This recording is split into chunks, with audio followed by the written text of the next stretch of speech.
Атыраулық мектеп оқушылары онлайн кітапхана ашты. Олар әлеуметтік желі Телеграмды ұтымды пайдаланып, қашықтықтан оқу кезінде білім жүйесінің жұмысын жеңілдетті.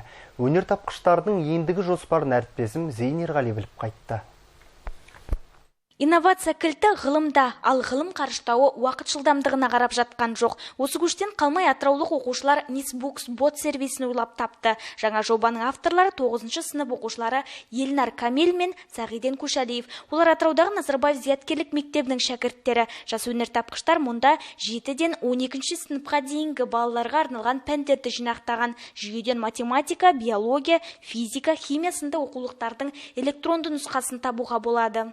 Почти весь 2020 год мы провели на карантине. 2020 жылды біз толықтай карантинде өткіздік. Бүкіл білім ордалары қашықтан оқуға көшті. Бұл кезде оқушылар арасында да проблемалар болды.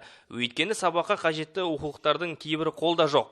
Қосымша әдебиеттерді де табу қиынға түсті. Осы ретте досым Сағиденге осы Телеграмнан онлайн кітапхана ашу туралы ойымды айттым. Ол мені бірден қолдап, сервисті бір айдың ішінде оқулықтармен толтырдық.